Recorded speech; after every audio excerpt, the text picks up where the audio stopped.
Hey guys, welcome back to the channel. तो अभी अभी कॉमिक वर्स यानी कि मूवी की नई वीडियो आई है।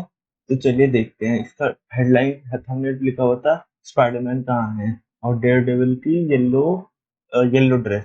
चलिए देखते एपिसोड में आप सभी का स्वागत है। तो मार्वल का कॉमिक कॉन सरप्राइजेस से भरपूर था, क्योंकि पर्सनली मुझे ऐसा लगा कि ये लोग बहुत सारी चीजों को अभी रिवील ना करते हुए अपनी D23 वाले इवेंट पे करेंगे, स्पेशली जो आखिरी में फेज 6 वाली मूवीज थी उनके बारे में। तो और हाँ, ये इवेंट था बहुत धांसू, मतलब देखकर मजा आ गया। क्या क्या कुछ खड़ा नहीं हुआ, लेकिन इसके बाद भी कुछ कुछ सवाल हैं जो हमारे दिमाग में अभी भी घूम रहे हैं।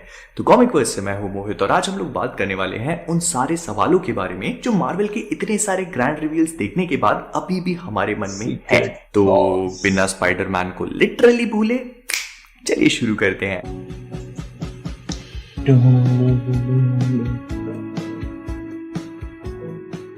ऑलराइट, तो सबसे बड़ा सवाल ये है कि आखिरकार मार्वल की सीरीज आर्मर वॉर्स कहां गई। तो आज से कुछ टाइम पहले जो डिज्नी प्लस का इवेंट हुआ था, उसमें मार्वल के अन्नदाता केविन भाई के भाई साहब ने ये बात एकदम कंफर्म करी थी कि वो लोग आर्मर वॉर्स नाम की एक सीरीज पे काम कर रहे हैं, जो डिज्नी प्लस एक्सक्लूसिव होगी। और उसके एक कास्ट मेंबर के बारे में इन्होंने बता भी दिया था, हमारे डॉन चीडल, मतलब वॉर मशीन भाई साहब। और ऑब्वियसली जब आपने कॉमिक कॉन में इतनी बड़ी स्लेट को रिवील किया है, तो लोग आर्मर वॉर्स जैसे नाम को एक्सपेक्ट कर रहे थे, लेकिन वो था ही नहीं। देखो, जहां तक मुझे लगता है तो ऐसा बिल्कुल भी नहीं होने वाला। अगर आप लोग ध्यान से देखोगे तो आर्मर वॉर्स के अलावा एक चीज और भी है जो यहाँ पे मिसिंग थी, और वो थी वेयरवुल्फ बाय नाइट। लेकिन हम लोग जानते हैं कि मार्वल वाले वेयरवुल्फ बाय नाइट पे काम कर रहे हैं, और वो प्रोबेबली इस वाले हैलोवीन पे ड्रॉप हो भी जाएगा। हालांकि उसकी भी कोई कैसे रिलीज हो डेट जाएगा? वगैरह नहीं दी है, लेकिन ये मैं बस अपना गेस वर्क कर रहा हूँ, क्योंकि वो थोड़ा सा हॉरर वाली चीज है और हैलोवीन भी हॉरर वाली चीज। तो बस समझ लो, मेरा पॉइंट ये है कि सिर्फ आर्मर वॉर्स ही एक ऐसी चीज नहीं थी जो इस वाली स्लेट से गायब था। और वांडा विजन में भी हमने व्हाइट वाले विजन को ऐसे उड़ते हुए देख लिया था। फिर इसके बाद शैरन कार्टर भी क्या सोच रही है, क्या कर रही है। तो ये सारी चीजें हमें आर्मर वॉर्स में और भी क्लियरली देखने को मिल जाएंगी, जिसका प्रोबेबली अनाउंसमेंट इन लोगों ने D23 के लिए बचा के रखा हुआ है। क्योंकि हम सभी लोग ये भी जानते हैं कि D23 एक ऐसा इवेंट होगा जो शायद मार्वल की टीवी शोज पे ज्यादा फोकस करे। और इन केस अगर आप लोग नोटिस करोगे तो इस पूरे इवेंट में मार्वल वालों ने अपने टीवी शोज के बारे में ज्यादा बातचीत नहीं करी। कॉमिक कॉन का इवेंट उनकी मूवीज पे ज्यादा फोकस था, और टीवी शोज को उन्होंने बस एक ऐसी ऊपर से हवा की तरह उड़ा दिया। शी-हल्क पे थोड़ा ज्यादा जोर दिया गया, क्योंकि उसकी रिलीज डेट D23 के इवेंट से पहले की है।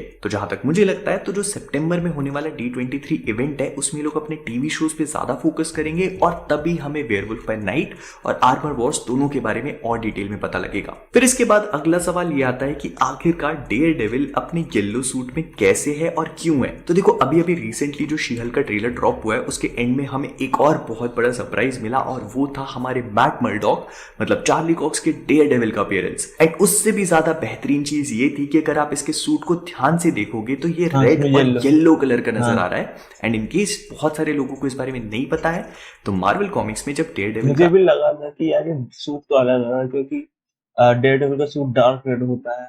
देखते हैं क्या करेगा। एक्चुअल अपीयरेंस हुआ था पहली बार, तो वो रेड नहीं बल्कि येलो कलर के सूट में था। अब देखो, टू बी ऑनेस्ट, ये सूट बहुत ज्यादा क्लियरली दिखाई तो दे नहीं रहा है, तो ऐसे में ये चीज जज कर पाना और ये चीज बता पाना कि ये सूट कितना ऑसम लग रहा है, कितना ब्यूटीफुल लग रहा है, कुछ ज्यादा ही हो जाएगा। इसीलिए मैं बस इतना बोलना चाहूंगा कि अभी तक हम लोगों ने डेयर डेविल के जितने भी सूट देखे हैं, वो सारे के सारे देखने में काफी अच्छे थे। मतलब अगर आप उसके सीजन 1 के वो ब्लैक वाले डेविल्स ऑफ हेल किचन के सूट को ले लोगे तो वो बहुत ऑसम था। फिर उसके बाद जो उसके रेड सूट्स थे वो भी देखने में बहुत शानदार थे। तो आई थिंक कि मार्वल वाले यहां पर भी जस्टिस करेंगे। लेकिन इसके साथ ही साथ मैं एक चीज और भी पॉइंट आउट करना चाहूंगा कि जब केविन फाइगी ने इसको अनाउंस किया था, तो उन्होंने ये बोला था कि ये जो सीरीज है ये इसका फर्स्ट सीजन होगा। मतलब आप लोगों ने नेटफ्लिक्स पे जो भी 3 सीजन डेयर डेविल के देखे थे, वो प्रोबेबली अब कैनन नहीं है, और डिज्नी वाले इसके ऊपर एक नया टेक लेकर इसे एक नई शुरुआत देना चाहते हैं, जिस वजह से इसका नाम बॉर्न अगेन रखा गया है। लेकिन हाँ, अगर ये लोग इसे थोड़ा भी ढंग से अडॉप्ट कर लेते हैं, तो बॉर्न अगेन फ्रैंक मिलर की लिखी हुई सबसे best daredevil comic book series में से एक थी। तो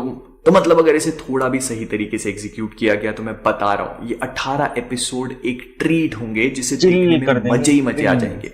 लेकिन अभी बहुत दूर है, तो इतने एक्साइटेड नहीं होते।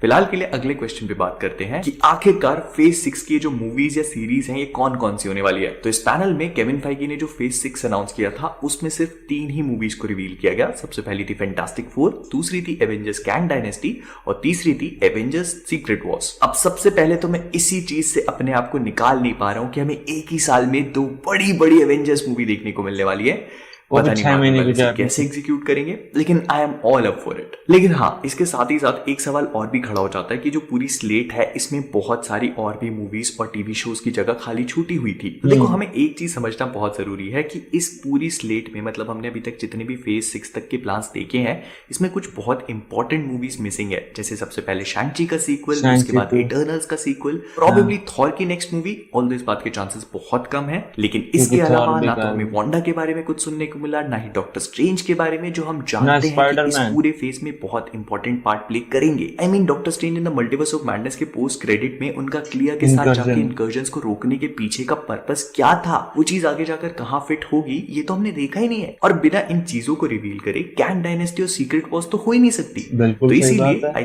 थिंक कि फेज 6 में जो मूवीज हमें देखने को मिलने वाली हैं, वो शैंची का सीक्वल हो सकता है, इटर्नल्स का सीक्वल हो सकता है, इसके अलावा शायद डॉक्टर स्ट्रेंज के ऊपर कुछ, फिर इसके बाद एक यंग एवेंजर्स की मूवी या टीवी सीरीज हो सकती है। और in case you guys haven't notice, तो हमने ना तो इसमें एक्समेन के बारे में कुछ भी सुना, ना म्यूटेंट्स के बारे में, और ना बिल्कुल। ही डेडपूल 3 के बारे में। एंड आई थिंक कि जो क्या फेज हो 6 की रहा है बची ये? हुई मूवीज हैं, इसमें से एक द म्यूटेंट्स हो सकती है, जिसका आज से कुछ ही दिन पहले डिज्नी वालों ने पेटेंट रजिस्टर कराया था। उसके बाद डेडपूल 3 एक मूवी होगी, और एक और नाम का पेटेंट डिज्नी ने कुछ ही दिनों पहले रजिस्टर करा है, और उसका नाम है नोमैड। अब देखो, वैसे तो मार्वल कॉमिक्स में नोमैड नाम के काफी सारे कैरेक्टर्स एग्जिस्ट कर चुके हैं, लेकिन इसको सबसे पहली बार बनाया गया था कैप्टन अमेरिका के लिए, मतलब हमारे What? स्टीव रॉजर्स के लिए। होता कुछ ऐसा है कि वो गवर्नमेंट के अंदर काफी ज्यादा डीप करप्शन को डिस्कवर कर लेते हैं, और उनको रियलाइज होता है कि जिस भी चीज के लिए मैं खड़ा हूं वो तो असली है ही नहीं।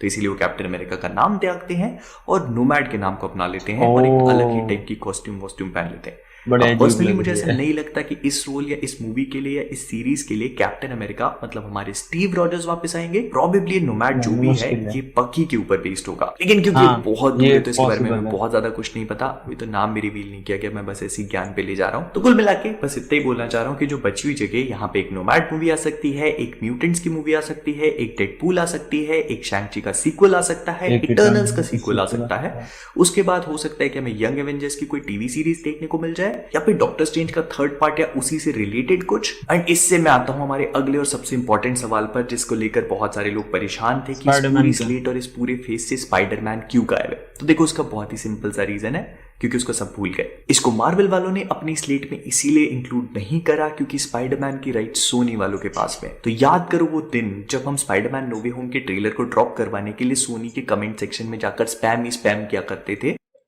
तो वो इसीलिए था क्योंकि उसमें मार्वल वालों का कोई हाथ नहीं है। स्पाइडरमैन की मूवीज को बनाना, उनको रिलीज करना सोनी के हाथ में है। इसीलिए सैन डिएगो कॉमिक कॉन में मार्वल की जो पूरी स्लेट थी, उसमें स्पाइडरमैन का कोई भी मेंशन नहीं किया गया। लेकिन इसका मतलब ये नहीं है कि हमें अगली स्पाइडरमैन मूवी देखने को नहीं मिलने वाली, उसको भी इसी बीच में कहीं पर फंसा दिया जाएगा, क्योंकि स्पाइडरमैन ओ, ऐसा सीक्रेट हो तो वॉर्स का अच्छा एक है। बहुत बड़ा पार्ट होने वाला है, क्योंकि वो कॉमिक बुक्स में था। और हाँ, मैंने ऐसा भी सुना था कि बहुत सारे लोग ये सोच रहे थे कि भाई पर कॉमिक एक्समैन बुक को से तो तो इंट्रोड्यूस चेंज कर करवाया सकते हैं। नहीं है, तो फिर सीक्रेट वॉर्स करवाने का क्या मतलब। तो अगर आप लोगों ने सीक्रेट वॉर्स नहीं पढ़ी तो मैं आपको एक बार बता देता हूँ कि उसमें एक्समैन का कोई बहुत बड़ा पार्ट नहीं होता। बस एक साइक्लॉप्स है जो फीनिक्स फोर्स को लेकर के वहां पे पहुंच जाता है।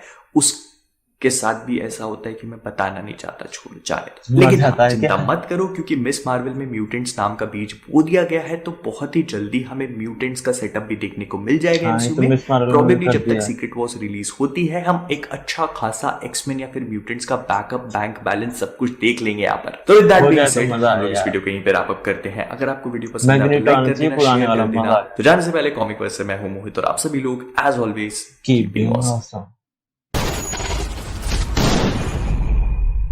15 साल बीत गए। 15 साल 4 महीने 10 दिन। ओ, थॉर में सेम टू सेम। कितने साल बाद मिले? 3-4 साल? 8 साल 7 महीने और 6 दिन। बॉलीवुड की कॉपी कॉपी कर डालो। ओ भाई, मीम तो बहुत तगड़ी थी। ये नहीं सोचा था मैंने। बहुत अच्छी थी मीमापुर की मीम। भाई ये तो जेन्युइन सवाल है यार, ना इन्होंने म्यूटेंट्स अभी रिवील करे, ना स्पाइडरमैन का कुछ है तो बहुत दिक्कत वाली बात है। डॉक्टर स्ट्रेंज का कुछ नहीं, वांडा का कुछ नहीं यार, ऐसे कैसे चलेगा? फेज 4 जहाँ शुरू हुआ है वांडा विजन से, ब्लैक विडो से, तो ये कहाँ? ब्लैक विडो से चलो छोड़ो, वांडा विजन तो वांडा तो होनी चाहिए, वाइट विजन का क्या मतलब था? ना म्यूटेंट, इन्हें इतनी सारी चीजों में फंस गए हैं, और कर ये कुछ चीज सकते हैं, जबकि अपना बेस्ट देते हैं साल में 4-4 मूवी, इतनी सारी सीरीज निकालते, तब भी चीजें कम पड़ रही हैं यहाँ।